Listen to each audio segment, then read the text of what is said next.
Welcome এভৰিওয়ান আপোনালোক সকলোকে আমাৰ জ্ঞান তীৰ্থ ৱে টু ছাকচেছ ইউটিউব চেনেলৰ নতুন এটা ভিডিঅ'লৈ পুনৰবাৰ স্বাগতম জনাইছোঁ। দিছ ইজ জ্ঞান প্ৰকাশ। জ্ঞান প্ৰকাশৰ সৈতে পোনপটীয়াভাৱে জড়িত হৈ থাকিবলৈ আপোনালোকে আমাৰ চেনেলটো ছাবস্ক্ৰাইব কৰাৰ লগতে আমাৰ যিটো টেলিগ্ৰাম চেনেল আছে তাতো আপোনালোকে জইন কৰি ল'ব, কাৰণ তাতে ৰেগুলাৰ মক টেষ্ট আৰু PDF নোটছসমূহ প্ৰভাইড কৰি থাকোঁ। বাৰু যিয়ে নহওক, আজিৰ ভিডিঅ'টো টাইটেল আৰু থাম্বনেইল দেখি আপোনালোকে গমেই পাইছে আমি ভিডিঅ'টো কিহৰ ওপৰত ডিছকাশ্যন কৰিবলৈ গৈ আছোঁ। হয়, LPUP ৪,৫০০ পদৰ ২৬ জানুৱাৰী তাৰিখে প্ৰথমখন ভেৰিফিকেশ্যন লিষ্ট পাব্লিছ হ'ব। অৱশ্যে ইয়াৰ আগতে PWDয়ে হওক বা স্পৰ্টছ পাৰ্চনেলিয়ে হওক, তেওঁলোকৰ এখন ভেৰিফিকেশ্যন লিষ্ট ইতিমধ্যে পাব্লিছ কৰি গৈছে আছাম গভৰ্ণমেণ্টে। তো এতিয়া আছাম গভৰ্ণমেণ্টে জেনেৰেল কেণ্ডিডেটসকলৰ কাৰণে প্ৰথমখন ভেৰিফিকেশ্যন লিষ্ট পাব্লিছ কৰিব। আৰু আমাৰ যিমান দূৰ লাগিছে যেন এইখনেই অন্তিমখন ভেৰিফিকেশ্যন লিষ্ট হ'ব, কাৰণ ফেব্ৰুৱাৰী মাহতে তেওঁলোকক এপইণ্ট কৰাৰ কথা আছে। গতিকে খুব লৰালৰি হৈছে। গতিকে একেখন ভেৰিফিকেশ্যন লিষ্টতে সকলো কেণ্ডিডেট ইনক্লুড থাকিব যিসকলক তেওঁলোকে শ্বৰ্টলিষ্ট কৰিব। গতিকে তাৰ পাছতে ফাইনেল মেৰিট লিষ্ট আহিব। বাৰু যি নহওক, ৪,৫০০ পদৰ এই ভেৰিফিকেশ্যন লিষ্টখনৰ সম্পৰ্কে আমি আজি কাট অফ সম্পৰ্কে আপোনালোকৰ সৈতে আলোচনা কৰিম, কাৰণ কাট অফৰ সম্পৰ্কে বহুতে সুধি থাকে যে কাট অফ কিমান যাব, মোৰ ইমান মাৰ্কছ আছে, মই ইমান মাৰ্কছত পাম নে নাপাম, মই আমুক ডিষ্ট্ৰিক্টৰ পৰা বিলং কৰোঁ বা আমুক ডিষ্ট্ৰিক্টত মই এপ্লাই কৰিছোঁ, তো তাতে পাম নে নাপাম। তো সেইখিনি কথা আমি আলোচনা কৰিম। ডিষ্ট্ৰিক্ট ৱাইজ কাট অফ এটা সমীক্ষা, যিটো নেকি পোল মাধ্যমেৰে কৰা হয়, ভোটৰ মাধ্যমেৰে কৰা হয়। তো সেই মাধ্যমেৰে এটা বিজ্ঞানভিত্তিক সমীক্ষা আমি ইয়াতে কৰিবলৈ চেষ্টা কৰিম। ঠিক আছে। লগতে ডিষ্ট্ৰিক্ট ৱাইজ যিহেতু কাট অফ আমি এনালাইচিছ কৰিম, গতিকে কাৰো কোনো কুৱেশ্যনছ হয়তো ইয়াতে ৰৈ নাযাব। আৰু সেইমতেই আমি ভাবিছোঁ কাট অফটো ৰ'ব, কাৰণ যোৱাবাৰ আমি যেনেকৈ ধৰণে কৈছিলোঁ গ্ৰেজুৱেট টিচাৰ আৰু পষ্ট গ্ৰেজুৱেট টিচাৰ আৰু ৫,৫০০ পদৰ কাৰণে ঠিক একেধৰণৰ কাট অফে তাতে ৰৈছে। ঠিক আছে। গতিকে সেই সম্পৰ্কে আমি ডিটেইলছত আলোচনা কৰিম। ইয়াৰ লগতে যিকোনো ধৰণৰ কাট অফত এফেক্ট কৰা প্ৰতিটো ফেক্টৰ আমি খুব ভাল ধৰণে আচলতে এনালাইচিছ কৰি পিনি আপোনালোকৰ মাজলৈ ভিডিঅ'টো আমি আগবঢ়াই দিম। ইয়াতে কি কি ডকুমেণ্টছ আপোনালোকে লৈ যাব লাগিব সেই সম্পৰ্কত ডিটেইলছত আলোচনা কৰিম। গতিকে ভিডিঅ'টো সম্পূৰ্ণকৈ চাব, সকলো কথা ইয়াতে ইনক্লুড হৈ আছে। এতিয়া প্ৰথম কথা, এইটো এটা বিজ্ঞানভিত্তিক সমীক্ষা হয়, এনেই কৈ দিয়া কিবা এটা কথা নহয়। ইয়াতে প্ৰথম LPৰ ৪,৫০০ পদৰ কাৰণে আমি যদি এনালিচিছ কৰোঁ কাট অফ এনালিচিছটো, তেতিয়াহ'লে আপোনালোকে চাব পাৰে ইয়াতে ছাপ'জ ভোটটো ১০০% ইয়াতে ভোট কৰিছে। আমি ধৰি ল'ব লাগিব ১০০% ইয়াতে ভোট কৰিছে। তাৰমানে ১০০% মানে কিমান? ১০০% মানে ৪,৫০০ পোষ্ট আমি ধৰি ল'লোঁ। ঠিক আছে। তো সেই ৪,৫০০ পোষ্টৰ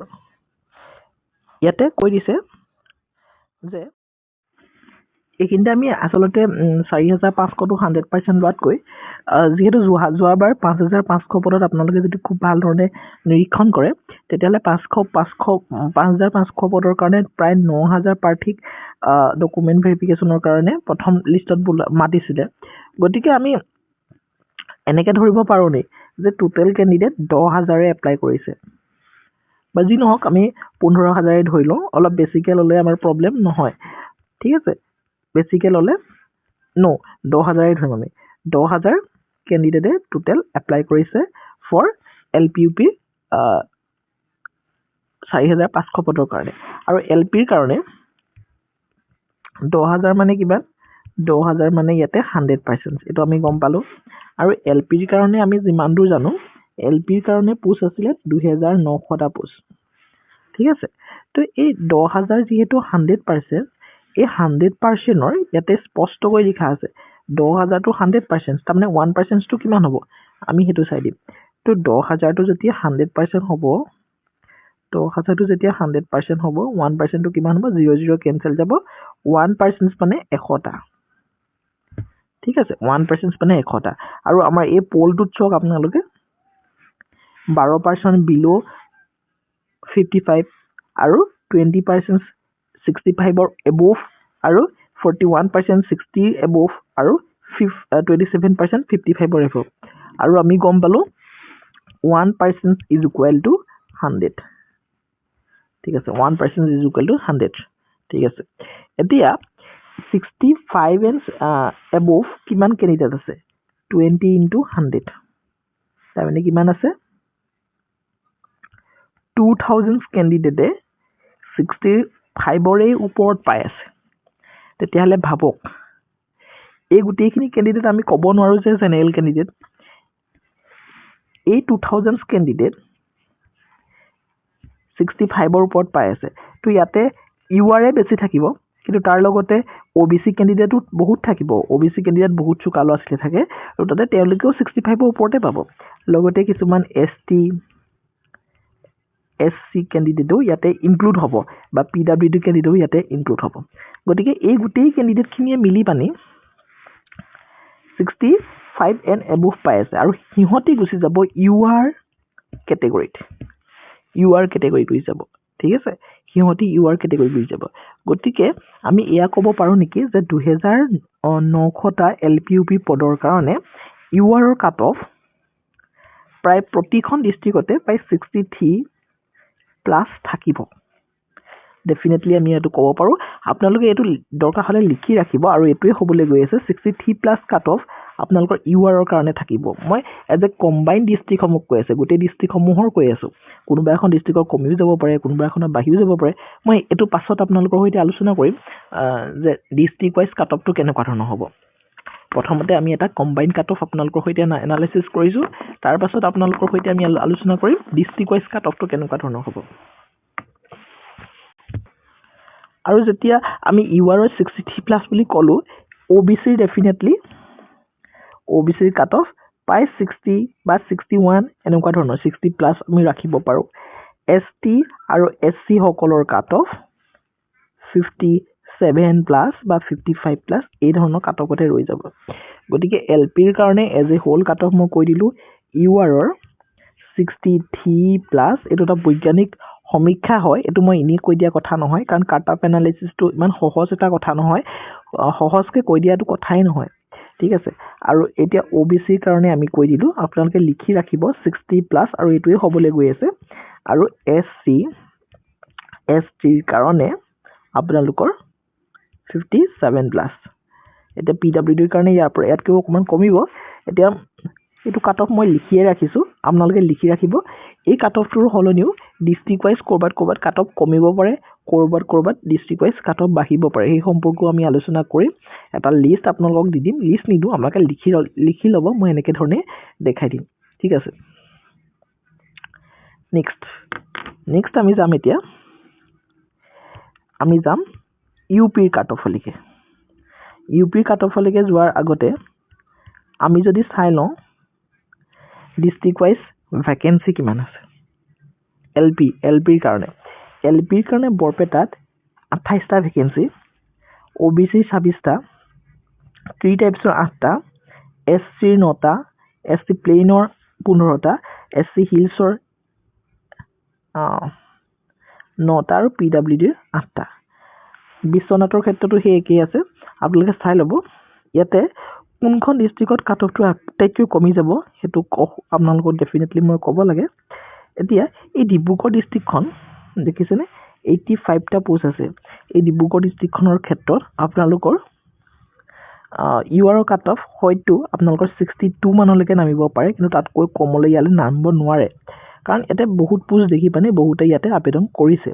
আৰু ডিব্ৰুগড় ডিস্ট্ৰিক্টত ডেফিনেটলি সাক্ষৰতাৰ হাৰ অকমান ভালে আছে গতিকে ইয়াতে অকমান কাট অফ উঠিব 62 লিখি ৰাখিব 62 কে কিন্তু ইয়াতে কমাৰ চান্স নাই ঠিক আছে মই ইউআৰৰ ক্ষেত্ৰত কৈছো দে নেক্সট ইউআৰৰ ক্ষেত্ৰত আৰু যদি মই কওঁ শিৱসাগৰত ইউআৰত বহুত আছে 88টা পোষ্ট এই 88টা পোষ্টত শিৱসাগৰটো কাট অফ বহুত বেছি কমি নাযায় 61 প্লাস আপোনালোকে ধৰি ৰাখিব পাৰে ইউআৰৰ ক্ষেত্ৰত তাতকৈ বেছি নকমে আৰু বাকিখনৰ মোটামুটি লখিমপুৰত 91টা আছে লখিমপুৰতো আপোনালোকে 61 প্লাসে থাকিব ইউআৰৰ ক্ষেত্ৰত গতিকে লিখি ৰাখিব বাকি ডিস্ট্ৰিক্ট সমূহত ইমান ইউআৰত বেছি নাই গতিকে বাকি ডিস্ট্ৰিক্ট সমূহত 63 প্লাস লিখি ৰাখিব আপোনালোকে ঠিক আছে ওবিসিৰ ক্ষেত্ৰত কোনখনৰ কাট অফ কমি যাব 60 কে তললৈ অহাৰ মই ওবিসিৰ ক্ষেত্ৰত মই চান্স দেখাই নাই কেৱল যদি আপোনালোকে চাই চৰাইদেউ ডিস্ট্ৰিক্টখনত ক'ত গ'ল yes এই চৰাইদেউ ডিস্ট্ৰিক্টখনত ওবিসি 59 কাট অফ আহিব পাৰে 59 প্লাস লিখি ৰাখিব ওবিসিৰ ক্ষেত্ৰত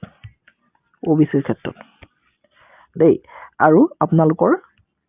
সকলোৱে জানে এবাৰ কিন্তু সাউথ চালমাত যিসকলে এপ্লাই কৰিছে সাউথ চালমাত বহুত বেছি কাট অফ কমলৈ নাযায় বহুতে হয়তো সাউথ চালমাত এপ্লাই নকৰে কাৰণে কাট অফ কম যায় বুলি ভাবে কিন্তু এবাৰ পোষ্ট যথেষ্ট কম আছে গতিকে ইয়াতে কাট অফ কম নাযায় প্ৰায় আমাৰ শিৱসাগৰ যোৰহাট ডিব্ৰুগড় গুৱাহাটী এই ধৰণৰ ডিষ্ট্ৰিক্টসমূহৰ সমানে ইয়াতে কাট অফ এবাৰ ৰব যেন লাগিছে ঠিক আছে বাকি সিমানে আলোচনা কৰিলো ডিষ্ট্ৰিক্ট ওয়াইজ এখন এখনকে কৈ থাকিলে যথেষ্ট সময় লাগিব যদি লাগে আমি বেলেগ এটা ভিডিঅ'ত আপোনালোকক এই সময় দেখাই দিম নেক্সট আমি যদি ইউপিৰ কথা আলোচনা কৰোঁ ইউপিত 4500 পদৰ কাৰণে পোষ্ট কিমান আছিলে প্ৰায় 1600 পোষ্ট আছিলে ঠিক আছে এটো এইখিনিতে লিখি ৰাখোঁ 4500 পদৰ কাৰণে 1600 পোষ্ট আছিলে আৰু ইয়াতে 100% মানে 10000 আমি 10000 লৈছো কাৰণ 10000 কে বেছি ক্যান্ডিডেটে ডেফিনেটলি এপ্লাই নাই কৰা তাৰমানে 1% মানে কিমান 100 আৰু ইয়াত যদি আমি চাওঁ ইয়াতো ঠিক একে ধৰণে আছে বিলো 55 10% মানে কিমান 1000 প্ৰাৰ্থী আছে ঠিক আছে আৰু 65 and above 18% তাৰমানে কিমান আছে 18000 প্ৰাৰ্থী আছে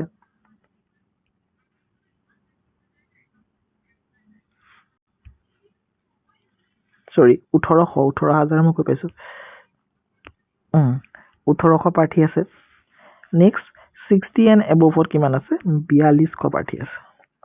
next 50 and above 55 and above ত আছে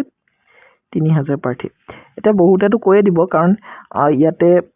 পোলটো বেছি দেখিছে গতিকে 60 and above A cut off যাব বুলি কৈ দিব কিন্তু হেতু নহয় ইয়াতে আছে কিমান পোষ্ট আছে 1600টা পোষ্ট আৰু স্পষ্টকৈ যদি আপোনালোকে চাই 1800 প্ৰাৰ্থীৰ 60 and 65 ৰ ওপৰতে আছে 1800 প্ৰাৰ্থী গতিকে এই 1800 প্ৰাৰ্থী এনেকুৱা নহয় যে গুটেখিনি ইউআৰ হয়নে এই 1800 প্ৰাৰ্থীত ইউআৰও থাকিব ওবিসিও থাকিব হয়নে এসটিও থাকিব এসচিও থাকিব হয়নে গতিকে এই 1800 প্ৰাৰ্থী তাৰমানে আমাৰ যেটো ইউআৰ ইউপি ক্যাটাগৰী হয় ইউপি ক্যাটাগৰীৰ ক্ষেত্ৰত ইউআৰৰ কাট অফ প্ৰায় 67 প্লাস থাকিব মই যে কম্বাইন্ড ডিস্ট্ৰিক্টসমূহৰ কথা কৈছো ওবিসিৰ ক্ষেত্ৰত প্ৰায় 64 প্লাস এসচিৰ ক্ষেত্ৰত বা এসটিৰ ক্ষেত্ৰত ইহঁতৰ ক্ষেত্ৰত আপোনালোকৰ প্ৰায় 61 প্লাস কাট অফ লাগিব গতিকে যদি আপোনালোকে ইউপিৰ কাৰণে আবেদন কৰিছিলে তেতিয়া 60 প্লাস যদি আছে আপোনালোকে চাকৰিটো পাব ইউআৰৰ ক্ষেত্ৰত কিন্তু 67 প্লাস লাগিব ওবিসিৰ ক্ষেত্ৰত 64 প্লাস আৰু এসসি এসটিৰ ক্ষেত্ৰত 61 প্লাস লাগিব এটা যদি ভ্যাকেন্সি লিষ্টত চাই তাতে ভ্যাকেন্সি সমূহ কম আছে কিন্তু ইউআৰৰ ক্ষেত্ৰত সৰি ইউপিৰ ক্ষেত্ৰত আমি যদি চাওঁ এইখন চাওক বৰপেটাত মাত্ৰ আপোনালোকৰ 24টা ভ্যাকেন্সি বিশ্বনাথত মাত্ৰ 20টা এই ধৰণেহে ভ্যাকেন্সি সমূহ আছে গতিকে এটা এটাকে ডিসকাশন নকৰো আৰু বেংগলী মিডিয়াম গাৰো মিডিয়াম বাকি মিডিয়াম সমূহৰ কাৰণে এক্সট্ৰাকে ভিডিও যদি লাগে বনাই দিম কিন্তু এজ এ হোল আমি এখিনি কাট অফ কলো কাট অফ খিনি ডেফিনেটলি মনৰ ৰোল আপোনালোকৰ আমি কি কলো এলপিৰ ক্ষেত্ৰত পুনৰ মনৰ ৰাখি থব পাৰে এলপিৰ ক্ষেত্ৰত ইউআৰ আপোনাক 63 প্লাস যদি পাই ৰাখিছে দেন আপোনালোকৰ চান্সেস আছে ওবিসিৰ ক্ষেত্ৰত 60 প্লাস যদি পাই ৰাখিছে চান্সেস আছে এসসি আৰু এসটি মই এটাই কাট অফ দেখাইছো তেওঁলোকৰ যদি 57 প্লাস আছে এলপিৰ ক্ষেত্ৰত তেতিয়া হলে চান্স এটা আছে দেই নেক্সট আপোনালোকৰ ইউপিৰ ক্ষেত্ৰত যদি আপুনি ইউআৰ হয় তেতিয়া 67 প্লাস যদি কাট অফ আছে মাৰ্কস আছে ওবিসিৰ ক্ষেত্ৰত যদি আপোনালোকৰ 64 প্লাস আছে আৰু এসসি আৰু এসটিৰ ক্ষেত্ৰতো বহুত বেছি কমি না যায় 61 প্লাস যদি আছে দেন আপুনি চাকৰিটো পাব আৰু এই ক্ষেত্ৰত 2-1 মাৰ্ক কমিবও পাৰে ইয়াতকে বেছি বহাৰ চান্সেস খুব বেছি কম কাৰণ এই ক্ষেত্ৰত তেওঁলোকে ৰিমুভেল কৰাৰ এটা অপচন দিছিলে উইথড্ৰ কৰা এটা অপচন দিছিলে গতিকে বহুসকল প্ৰাৰ্থীয়ে উইথড্ৰ ইতিমধ্যে কৰিছে প্ৰায় আধা সংখ্যক প্ৰাৰ্থী আতৰিয়ে দিছে গতিকে কাট অফ কমাৰ চান্স আছে তথাপি আমি যেটো কাট অফ কৈছো সেই কাট অফটোতকে 2-3 মাৰ্কস হয়তো কমি যাব পাৰে ঠিক আছে গতিকে চিন্তা কৰিব লগিয়া নাই সকলোৱে সিলেকশনটো পাওক আমি হেতুৱে বিচাৰিম ইয়াৰ লগতে আপোনালোকে ভেৰিফিকেশনৰ কাৰণে কি নিব লাগিব এটা ডিটেইলছত আমি লিখি ৰাখিছিলো এপ্লিকেশনছ ফৰ্মখন আপোনালোকে নিব লাগিব document updated print out from যিখন এপ্লিকেশ্যনছ আবেদন কৰিছিলে সেইখন নিব লাগিব লগতে আপোনালোকে টেট আৰু চিটেটৰ চাৰ্টিফিকেট নিব লাগিব বহুত LP আৰু UP কাৰণে যদি পাছ কৰিছে LP কাৰণে পাছ কৰিলে LP নিব UP কাৰণে পাছ কৰিলে UP নিব DLED বা BEdৰ আপোনালোকৰ চাৰ্টিফিকেট মাৰ্কশ্বিট নিব লাগিব SSLC আৰু SSৰ এডমিট আৰু চাৰ্টিফিকেট নিব লাগিব মাৰ্কশ্বিট নিব লাগিব অনলি SSৰ এইখিনি যে কৈ আছোঁ অৰিজিনেল নিব লাগিব গ্ৰেজুৱেশ্যনৰ চাৰ্টিফিকেট নিব লাগিব মাৰ্কশ্বিট নিব লাগিব বেটাৰমেণ্ট যদি দিছিলে তেতিয়াহ'লে বেটাৰমেণ্টৰ চাৰ্টিফিকেট দিব লাগিব কাষ্ট চাৰ্টিফিকেট যদি আছে কাষ্ট চাৰ্টিফিকেট নিব লাগিব ঠিক আছে নেক্সট আপোনালোকৰ স্পৰ্ট কালচাৰেল NCC এইবিলাক যদি আছে এইবিলাকৰ চাৰ্টিফিকেট লৈ যাব পাছপোৰ্ট সাইজ ফটোগ্ৰাফ 2 কপি লৈ যাব 2 কপিজ নেক্সট আপোনালোকৰ পান কাৰ্ড বা আধাৰ কাৰ্ড কিবা এটা ID প্ৰুফ লৈ যাব পাৰিলে দুটাই লৈ যাব দৰকাৰ হৈ যাব পাৰে ইয়াৰ লগতে আপোনালোকৰ ওপৰৰ সকলো ডকুমেণ্টৰ আপোনালোকে এটা জেৰক্স কপি লৈ যাবলৈ কিন্তু নাপাহৰিব ঠিক আছে তো ভিডিঅ'টো মই ভাবিছোঁ আপোনালোকৰ কাৰণে হেল্পফুল ডেফিনেটলি হ'ব আৰু যোৱাবাৰ কাট অফটো একবাৰ আপোনালোকে চাই লওক যোৱাবাৰ কাট অফ এনেকুৱা ধৰণৰ আছিলে 5500 পদৰ কাৰণে যিটো কাট অফ আছিলে সেইটোত আপোনালোকে যদি চাই ইয়াতে বৰপেটা ডিষ্ট্ৰিক্ট প্ৰথমতে আছে তাতে OBC কাৰণে তাতে পোষ্ট নাছিলে OBC ওমেন ৰিজাৰ্ভেশ্যনৰ আছিলে PWDৰ 56 কৈছে কাট অফ আৰু ইয়াতে এইটো আলোচনা নকৰোঁ আমি জেনেৰেল থকা আলোচনা কৰিম দৰং ডিষ্ট্ৰিক্ট ধুবুৰী ডিষ্ট্ৰিক্টৰ আলোচনা কৰিম ধুবুৰী ডিষ্ট্ৰিক্টৰ চক কাট অফ গৈছে 64.257 ঠিক আছে UPৰ কাৰণে ঠিক আছে ওমেন ৰিজাৰ্ভেশ্যনটো বহুত বেছি কমি যোৱা নাই প্ৰায় একেটাই আছে ঠিক আছে তো ইয়াতে UR কেটেগৰী ইয়াতে দেখাইছে UR কেটেগৰী 66 এতিয়া মই যিখিনি আলোচনা কৰিলোঁ ঠিক সেই ধৰণৰ কাট অফে মই কৈছোঁ যে সেই কাট অফতকৈ 2 বা 1 নম্বৰ এবাৰ কমিব পাৰে কাৰণ বহুকেইটা ফেক্টৰে কাট অফত এবাৰ এফেক্ট কৰিব বাট তাতকৈ কাট অফ বাঢ়ি নাযায় ঠিক আছে গতিকে চিন্তা কৰিবলগীয়া নাই ডিটেইলছত আমি আলোচনা কৰিছোঁৱে ছায়েন্স টিচাৰৰ কাৰণে কাট অফটো আৰু অকণ বাঢ়ি যাব ঠিক আছে ছায়েন্স টিচাৰৰ কাৰণে যিহেতু পোষ্ট কম আছে কাট অফ কমাৰ ইমান এটা চান্স নাই UPৰ ক্ষেত্ৰত মই কৈছোঁ ঠিক আছে নেক্সট যদি আমি চাওঁ এছিষ্টেণ্ট টিচাৰ LPৰ কাৰণে আপোনালোকে চাবই পাৰে ইয়াতে বৰপেটা ডিষ্ট্ৰিক্টত OBC 59 গৈছিলে তাৰপাছতে OBC ওমেন ৰিজাৰ্ভেশ্যনত কিন্তু তাতকৈ বাঢ়িয়ে গৈছে দেখিছেনে নেক্সট আপোনালোকৰ যদি চাই URৰ ক্ষেত্ৰত 66লৈকে গুচি গৈছে গতিকে এইবাৰ ইয়াতকৈ ডেফিনেটলি বাঢ়ি নাযায় কাট অফ তাতকৈ 1-2 নম্বৰ কমিব পাৰে আৰু আমি কোৱা পাৰ্ট অফটোতকৈ 1-2 কমিব তিনিচুকীয়াৰ ক্ষেত্ৰত ইয়াতে চাওক 59 গৈছিলে OBCৰ ক্ষেত্ৰত আৰু URৰ ক্ষেত্ৰত 60 গৈছে গতিকে খুব সুন্দৰ কাট অফ এই ধৰণে আপোনালোকে পাব বহুত বেছি কাট অফ যাব বুলি ভয় খাই থাকিব নালাগে নিজৰ ডকুমেণ্টসমূহ ৰেডি কৰক ডেফিনেটলি আপোনাৰ চিলেকশ্যন হ'ব ঠিক আছে মই ভাবিছোঁ ভিডিঅ'টো আপোনাৰ কাৰণে হেল্পফুল হৈছে আৰু হেল্পফুল হৈছে বুলি যদি ভাবিছে ডেফিনেটলি চেনেলটো ছাবস্ক্ৰাইব কৰি বেলখনত টিপি অল প্ৰেছ কৰিব thank you so' much see in next video'